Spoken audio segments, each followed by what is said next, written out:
Let's make history. Trump just got into it with President Zelensky in the White House. Vice President Vance was involved also. It was somewhat of a screaming match, and the gist of it is that we've given billions of dollars to Ukraine, and much of it is unaccounted for. And Trump was offended because after all that, Zelensky comes to the White House trying to make demands. So, in a nutshell, Russia already has the Donbass, which is basically that eastern portion of Ukraine, and they're not letting that go. Ukraine is not going to win that back realistically after all these billions that we spent. So Trump is basically like, hey, you know what? Biden didn't do anything. It happened under his watch. The invasion happened under Biden's watch. He didn't do anything. So Trump is like, okay, well, let's work out a deal where you let Russia keep the Donbass because you're not getting that back. And we're not going to fund this war indefinitely so that you can attempt to get that back, which we know you will never do. So let Russia get that, and let's make a peace deal, and that'll be that. But Zelensky doesn't want to give up that territory. What kind of diplomacy, JD, you are speaking about? What do you mean? I'm talking about the kind of diplomacy that's going to end the destruction of your country. Yes, but if you are not Mr. President, with respect, I think it's disrespectful for you to come into the Oval Office and try to litigate this in front of the American media. Right now, you guys are going around and forcing conscripts to the front lines because you have manpower problems. You should be thanking the President for trying to bring an end to this conflict. Have you ever been to Ukraine that you say what problems we have? Come once. I've actually watched and seen the stories, and I know what happens is you bring them on a propaganda tour, Mr. President. Do you disagree that you've had problems bringing people into your military? We have problems. And do you think that it's respectful to come to the Oval Office of the United States of America and attack the administration that is trying to prevent the destruction of your country? A lot of questions. Let's start from the beginning. Sure. First of all, during the war, everybody has problems. Even you, but you have nice ocean and don't feel now, but you will feel it in the future. God bless. You don't know that. God bless. You God bless. You will not have a war. Don't tell us what we're going to feel. We're trying to solve a problem. Don't tell us what we're going to feel. I'm not telling you. Because you're in no position to dictate that. Remember this. You're in no position to dictate what we're going to feel. We're going to feel very good. You will feel influenced. We're going to feel very good and very strong. You will feel influenced. You're right now not in a very good position. You've allowed yourself to be in a very bad position, and he happens to be right about it. From the very beginning of the war. You're not in a good position. You don't have the cards right now. With us, you start having cards. But right now, you don't. Yeah, you're playing cards. You're playing cards. You're gambling with the lives of millions of people. You're gambling with World War III. You're gambling with World War III. And what you're doing is very disrespectful to the country, this country. It's with back all respect to you. Far more than a lot of people said they should have. Have you said thank you once? A lot of times. No, in this even entire today, meeting, you said thank you. Even today. You went to Pennsylvania and campaigned for the opposition in October. Offer some words of appreciation for the United States of America and the president who's trying to save your country. Please, you think that if you will speak very loudly about the war, He's not speaking loudly. He's not speaking loudly. Your country is in big trouble. Can I Wait a answer? minute. No. You've done a lot of talking. Your country is in big trouble. I know. You're not winning. I know. You're not winning this. And you're not going to win. That war really is unwinnable. The war, in my humble opinion, and I think it's pretty obvious, it's a proxy war against the Russian Federation. Ukraine is being used as the battleground for this proxy war. You have a damn good chance of coming out okay because of us. Mr. President, we are staying in our country, staying strong from the very beginning of the war. We've been alone, and we are thankful. I said thanks you haven't in been this alone. cabinet, you and haven't not been only alone. in this cabinet. We gave you, through this stupid president, $350 billion. You voted we gave for you your military president. equipment, You and you voted men for are your brave, president. but they had to use our military. What about if you didn't have our military equipment, You invited if me you to didn't speak. have our military equipment, this war would have been over In 2 weeks. In 3 days. I heard it from Putin. In 3 days. This is something maybe new. less. Of course, yes. It's going to be a very hard thing to do business like this, I tell you. That there are disagreements, and let's go litigate those disagreements rather than trying to fight it out in the American media when you're wrong. We know that you're wrong. But you see, I think it's good for the American people to see what's going on out here. I think it's very important. That's why I kept this going so long. You don't have the cards. You're buried there. You're people are dying. You're running low on soldiers. Listen, you're running low on soldiers. It would be a damn good thing. And then you tell us, I don't want a ceasefire. I don't want a ceasefire. I want to go and I wanted this.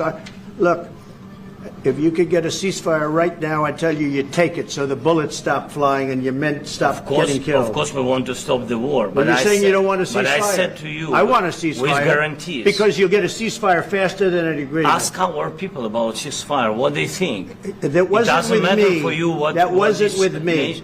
That was with a guy named Biden, who was not a smart person. That was with Obama. It was your president. Excuse me. That was with Obama, who gave you sheets, and I gave you javelins. Yes. I gave you the javelins to take out all those tanks. Obama gave you sheets. In fact, the statement is Obama gave sheets and Trump gave javelins. You got to be more thankful, because let me tell you, you don't have the cards. With us, you have the cards. And I really did not appreciate how Zelensky kept talking over Trump. Like, you're coming into my house asking me to lend you money, yet when I'm talking to you, you keep talking over me. That is highly disrespectful. And Vance called him out on that. I'm loving how Vance is more involved. He might be the most involved vice president that we've had since I don't know how long. And sadly, the rare earth mineral deal did not go through. Hopefully this can get worked out. But as of right now, I say, you know what? F Zelensky. He came in arrogant, talking over the president. And when you're in need, when you need us to do something for you, and you coming out, he wouldn't let Trump get a word in. He kept speaking over him. That pissed me off. Which I have respect for Zelensky. He's earned more of my respect because, you know, he was going to be killed in the beginning of the war. And he stood his ground and stood in Kiev. And he stood right there physically. He didn't have to do that, but he stood with his people. So I respect Zelensky. However, I understand where Trump is coming from when, you know, he gets heated during these discussions and he feels like Zelensky is unappreciative. You know, a lot of the weapons that we sent, they ended up on the black market. Zelensky said himself, he can't even account for billions of dollars we gave him. Like, what do you think this is? Like, again, I understand he's sticking up for his country, which he should, but we got to come to some type of impasse here. This has to be, we have to wrap this up. We can't keep going with this. So, I get it. I get it. Speaking of the Trump administration, they have another victory in that Trump was threatening Mexico and Canada with a 25% tariff because they were allowing fentanyl to flood into the borders of the United States. It's one of the hugest killers of Americans is fentanyl. It's actually how George Floyd died, believe it or not. Don't believe the hype. And many others. I believe DMX as well. Many others. So he's cracking down. Plus with the illegal immigration, but with the fentanyl specifically. So putting the 25% tariff, and he lifted them temporarily because Mexico did agree to send troops to their side of the border. And immigration, illegal immigration is down so low than it's been in many, many years, even more than it was during the first Trump administration. So in addition to that, President Sheinbaum of Mexico had made history yesterday, 27 February 2025, when they actually rounded up about roughly 30 cartel members and shipped them to the United States for extradition.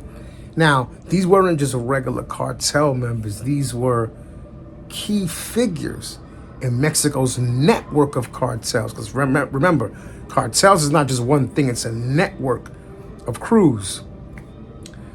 You know, so they got some major ones. One guy,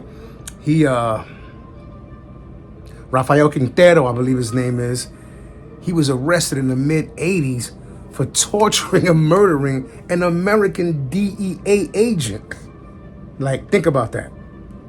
So anyway, he caught another charge in Brooklyn, New York, and they detained him. He got like 40 years, but they let him go because of some technicality. Anyway, so he's one of them, and they were actually seen in court today. So they're really moving the process along. Over in Iowa, you have Republicans making some bold moves. They are stripping away all of the additional layers of protections that were granted to transgender people. This was originally, these protections that they got, which are now being stripped away, were originally from the 1964 Civil Rights Act. And Democrats along the way have found a way to piggyback on that, and they got those same rights which were originally intended for Black Americans. They got those rights to apply to gay people as well as transgenders, as well as transgender people. So Republicans are not taking away those rights for gay people, just transgender people. Singing for our lives, we are trans like we're together, and we are singing for our lives. We are trans like we're together. And the reason why they're doing that, it's a setup for a larger play.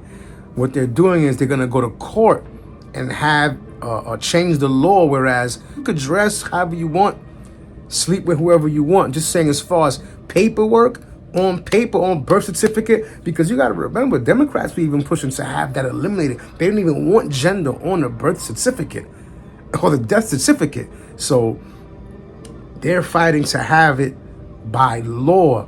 Whatever you were born, the gender you were born, the sex you were born, that is your official status on any government document. And that also means you can't go into a bathroom with the opposite sex. No matter what you look like, you could look just like a member of that opposite sex, but by law, you cannot do that. You cannot join a team of the opposite sex or participate in sports, professional sports of the opposite sex. You can't be housed in a prison of the opposite sex. So in order to do that, they had to start here with stripping away these protections, because it would work against their case when it did come to whatever court this case will climb to, whatever court this case will end up in.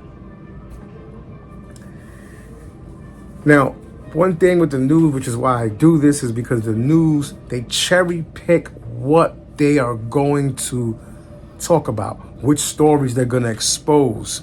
Case in point, we'll be talking about Ukraine, we'll be talking about Israel.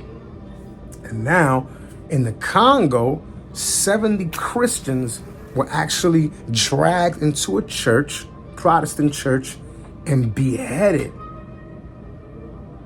Think about that. 70 people, and children were included, by the way. How barbaric is that? And this was done by radical Muslims. This is nothing outside. This is not an assault on Muslims or Islam in general, but this radical Islam thing that's been going on for some time in the Middle East and in Africa. This has to be called out. We are letting this go on. This has to be called out. It's the same thing in Israel. There's a protest right now in Columbia University where you have American students who are actually siding with Hamas. Let's not get it twisted. Hamas is a barbaric animalistic group. They're grabbing children, killing them with their bare hands. This is a fact. And you have college students in America supporting this. Again, in the Congo, 70 Christians were beheaded. You don't even see this on the news. And the silence, that's proof of it right there. First of all, since, God rest all of their souls too, could you imagine they went to their houses, dragged them all outside, marched all 70 of them while they were beating them. On the way, they put them in a church, killed every single one of them, beheaded them, and that was the end of it, okay? And it's not just violence, okay? And there's not a war. This is just an extermination of Christians in the Congo, and nobody, think about it. We're talking about it. Nobody's talking about it. It's not headline news. We had to search and look for this story. It's not breaking. There's no presidential address. There's no a global outrage. Just silence. If this was an LGBTQ activist in a different faith community, the headlines would be screaming that it was a genocide. But that 70 Christians beheaded in a church, nothing to see here. And they burn villages, they butcher entire communities, and yet the world does absolutely nothing. And the UN is a joke. Okay, Western governments, joke. Nobody does anything. It's about time that this gets called out. As far as sports, the Yankees, the New York Yankees, most successful team ever in professional sports, looking to trade Giancarlo Stanton. And I like Stanton, but at the same time, I wouldn't say he's going to be missed, because half of the time he was injured, 1/4 of the time he was in a slump, and the other 1/4 of the time, thankfully, he did play a big part in the team's success, what success the team has had, if you want to call it that, over the years, since 2009, which is when I believe we won our last championship. So it's not certain as of right now, but it's looking like we're going to trade Giancarlo Stanton. And then in closing, last night, Steph Curry scored 56 points. He scored 56 points against the Orlando Magic. It's weird seeing Curry play without Klay Thompson.